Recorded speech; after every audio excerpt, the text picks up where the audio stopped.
Godzilla X Kong 2 అయితే వచ్చేసింది. ఏంటి? అదే మోనార్క్ సీజన్ 2 యొక్క ట్రైలర్ 2 వచ్చేసింది. నేను ఎందుకు ఇలా అంటున్నానంటే మనకు మళ్ళీ గాడ్జిల్లా ఇంకా కాంగ్ తిరిగి ఒకే షోలో కనిపించబోతున్నాయి. ఈసారి మళ్ళీ అవి ఏదో పెద్ద థ్రెట్ని ఎదుర్కోబోతుంది. అందుకే వాటిని తిరిగి తీసుకొస్తున్నారు. ఇంకా ఈ సిరీస్కి మెయిన్ విలన్ అయిన టైటాన్ ఎక్స్ని అయితే రివీల్ చేశారు. దాని గురించి మీలో చాలా మందికి తెలియకపోవచ్చు. సో దాని గురించి మీకు డీటెయిల్డ్గా ఆరిజిన్ కావాలంటే మాత్రం కమెంట్ చేయండి, నేను పక్కా వీడియో చేస్తాను. అండ్ మెయిన్గా ఈ ఫిబ్రవరి 27న మోనార్క్ సీజన్ 2 రాబోతుంది కదా, అది వచ్చే లోపల మీకు రీక్యాప్ కావాలంటే కూడా చెప్పండి, సింపుల్గా డీటెయిల్గా ఎక్స్ప్లెయిన్ చేస్తా. దానికి మీరు జస్ట్ కమెంట్ చేయండి. మెయిన్గా ఈ వీడియోని అయితే లైక్ చేయండి, ఇంకా అలానే మన మాస్టర్ వర్స్ ఫ్యాన్స్కి ఈ వీడియోని షేర్ చేయండి. ఇంకా ఈ సిరీస్లో చాలానే డీటెయిల్స్ అయితే ఇప్పుడు రివీల్ చేశారు. సో వాటి గురించి మనం మాట్లాడుకుందాం. దాంతో మనకు మళ్ళీ మాస్టర్ వర్స్ మీద హైప్ అనేది రీబిల్డ్ అవుతుంది. సో పక్కా లాస్ట్ వరకు ఈ వీడియోని చూడండి, డీటెయిల్స్ అయితే చాలా బాగున్నాయి. అండ్ పక్కా లైక్ చేయండి, షేర్ చేయండి. ఇంకో వీడియోలోకి వెళ్తే నేను ఈ ట్రైలర్ని వరుసగా చెప్పుకుంటా పోను, కానీ స్టోరీ వైజ్గా కంటిన్యూషన్లో చెప్పుకుంటా పోతాను, అంటే ఒక ప్యాటర్న్లో పోతాను. సో దాంతో మీకు క్లియర్గా అర్థమవుతుంది. ఇది ప్రెసెంట్ మనకు సీజన్ 1 ఎండింగ్ నుండి స్టార్ట్ అవుతుంది. అది మనకు 2015లో ఎండ్ అయ్యింది. ఆ లాస్ట్లో మనం చూసుకుంటే యాక్సెస్ బండిల్ అయితే పడిపోతారు. అక్కడ నుండి కేట్ అయితే ఎలాగోలా తప్పించుకుంటుంది, బట్ లీషా అయితే అక్కడే ఉండిపోతారు. ఈ యాక్సెస్ మండి అనేది మీ అందరికి తెలిసే ఉంటుంది. తెలియని వాళ్ళ కోసం చిన్న డిస్క్రిప్షన్గా చెప్తున్నా. ఇది ఎర్త్కి ఇంకా హాలో ఎర్త్కి మధ్యలో ఉండే ఒక డైమెన్షన్ లాంటిది. ఇక్కడ కూడా సేమ్ హాలో ఎర్త్ లాగా క్రియేచర్స్ అనేవి ఉంటాయి. సో అది ఒక డైమెన్షన్. ఇంకా లీషా అక్కడ ఇరుక్కు ఉంటాడు కదా, అక్కడ నుండే మనకు స్టోరీ అనేది స్టార్ట్ అవుతుంది. లీషాని తిరిగి తీసుకురావడం కోసం కేట్ అయితే ఆ రిఫ్ట్ని మళ్ళీ ఓపెన్ చేస్తుంది. మనం సీజన్ 1 ఎండింగ్లో చూసుకుంటే కేట్ వాళ్ళంతా స్కల్ ఐలాండ్లో ఉంటారు. ఆ లాస్ట్లో మనం చూస్తే ఏపెక్స్ వాళ్ళు కాంగ్ ని స్టడీ చేయడానికి అక్కడ బేస్ పెట్టుంటారు. సో అక్కడ నుండే కేట్ అయితే ఆ రిఫ్ట్ని మళ్ళీ ఓపెన్ చేసి లీషాని తిరిగి తీసుకురావాలని చెప్పేసి అనుకుంటుంది. బట్ అలా గేట్ ఓపెన్ చేయడం వల్ల అది కాస్త ఆ డైమెన్షన్ లోనే వేరే పోర్టల్ ఓపెన్ అయ్యి ఇంకో టైటాన్ అయితే అది బయటికి తీసుకొస్తుంది, అదే టైటాన్ ఎక్స్. దీంతోనే మనకు కాంగ్ కి ఇంకా గాడ్జిల్లాకి ఫైట్ ఉండబోతుంది. ఇంకా ఆ తర్వాత లీషా అండ్ తన టీం అయితే ఒక మిషన్ మీద స్కల్ ఐలాండ్ లోనే పంపిస్తారు. దాన్ని మనం ఇక్కడ చూడొచ్చు. ఇంకా మెయిన్ గా ఈ టైటాన్ ఎక్స్ గురించి మనం చూస్తే ఇది సీ క్రియేచర్స్ కి గాడ్ లాంటిదని చెప్పేసి చెప్తున్నారు.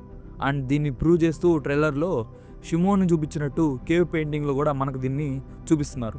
అండ్ అలానే ఒక షాట్లో అయితే అది ఆల్ఫా కాల్ లాగా పిలుస్తుంది. దాంతో క్రాప్స్ లాంటి ఈ క్రియేచర్స్ అనేవి దాని దగ్గరికి వస్తుంది హెల్ప్ చేయడానికి. సో దాని ప్రకారం మనం చూసుకుంటే ఇది సీ క్రియేచర్స్ కి గాడ్ లాంటిది అని చెప్పేసి చెప్పొచ్చు. ఇంకా ఉన్న ఇన్ఫర్మేషన్ ప్రకారం దీని పేరు వచ్చేసరికి నాకికా, ఇది ఒక ఆడది అని చెప్పేసి అంటున్నారు.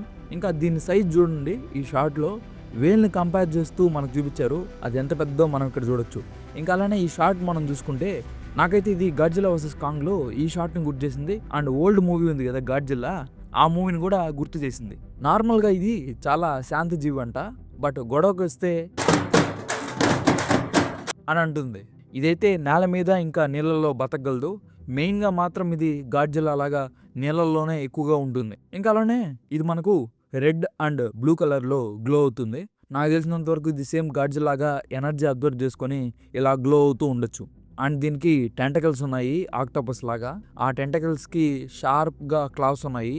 అది పట్టి లాగితే అవతల ఉండే ఎనిమీస్కి ఖచ్చితంగా ఈ సీన్ రీక్రియేట్ అవుతుందని చెప్పాలి. ఇంకా ఈ షో యొక్క టైం లైన్ చూసుకుంటే సీజన్ 1 అయితే మనకు 1952 నుండి 2015 మధ్యలో జరుగుతుంది. అండ్ తర్వాత ఏమో ఈ సీజన్ 2 అయితే 2017 నుండి స్టార్ట్ అవుతుంది. బట్ ఇది టైం షిఫ్ట్ అనేది జరుగుతూ ఉంటుంది. 1950s, 60s, 80s ఇలాగా అన్ని టైం లైన్స్లో జంప్ అనేది మనకు ఉంటుందంట.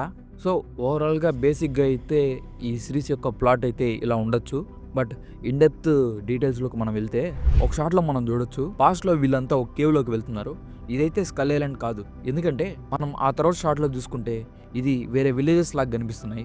ఆ విలేజెస్లోనే ఒక కేవ్స్లో వీళ్ళంతా వెళ్ళుంటారు. అక్కడ షిమో లాంటి కేవ్ పెయింటింగ్స్ని కూడా మనం ఇక్కడ చూస్తున్నాము. సో దీని ప్రకారం చూసుకుంటే ఈ మాన్స్టర్ అనేది ఏన్షియంట్ క్రియేచర్ అని చెప్పాలి.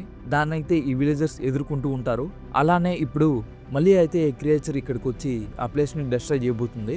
ఇంకా అది దాని కాల్ని చేసి సీలో ఉండే ఈ క్రాబ్ లాంటి క్రియేచర్స్ని అయితే పిలిచింది.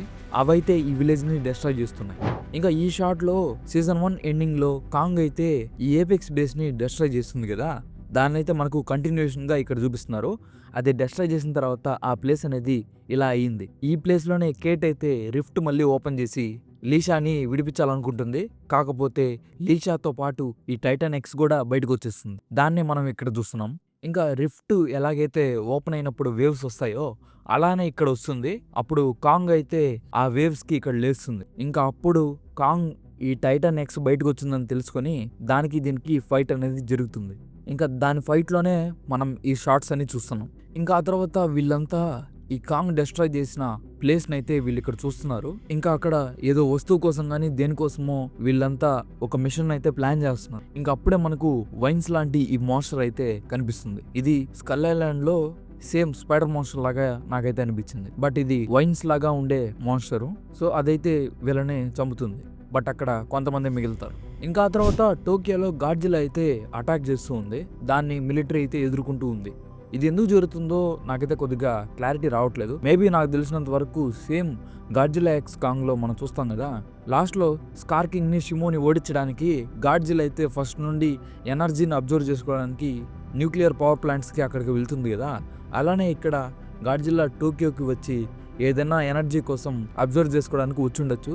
ఆ టైంలోనే ఈ ఫైట్ అనేది జరుగుతూ ఉండుండొచ్చు. ఇంకా ఆ ఇన్సిడెంట్లో మనం వీళ్ళందరినీ ఇక్కడ చూడొచ్చు. మేబీ అక్కడ కెంటారో వల్ల మదర్ చనిపోయే అవకాశం కూడా ఉంది. అందుకే వీళ్ళని ఫ్యూనరల్ అయితే మనం చూస్తున్నాం. ఇంకా ఆ తర్వాత ఆ టైటన్ అయితే స్కై ఐలాండ్ నుండి తప్పించుకొని మెయిన్ ల్యాండ్లోకి అయితే వచ్చేయడానికి ట్రై చేస్తూ ఉంది.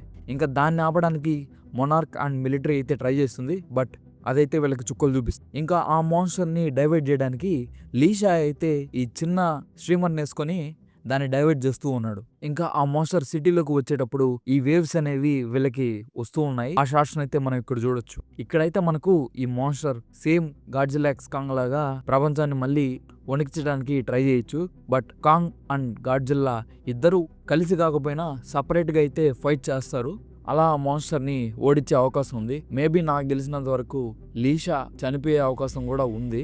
ఏమో చూద్దాం. సో ఓవరాల్ గా ట్రైలర్లో అయితే కనిపించిన డీటెయిల్స్ అయితే ఇవి. మీకు ఏమైనా ఇంకా కనిపించుంటే నాకైతే కమెంట్స్ లో చెప్పండి. అండ్ మెయిన్ గా ఈ టైటాన్ ఎక్స్ యొక్క ఆరిజిన్ కావాలంటే కూడా కమెంట్స్ లో చెప్పండి. అండ్ అలానే మొనార్క్ సిరీస్ కూడా చేద్దామని అనుకుంటున్నాను. మీరు సపోర్ట్ ఇచ్చారంటే ఖచ్చితంగా చేస్తా. చెప్పండి అది కూడా కమెంట్స్ లో చూద్దాం. సో మళ్ళీ మాన్స్టర్ వర్స్ మేనియా అయితే స్టార్ట్ అయిందని చెప్పాలి.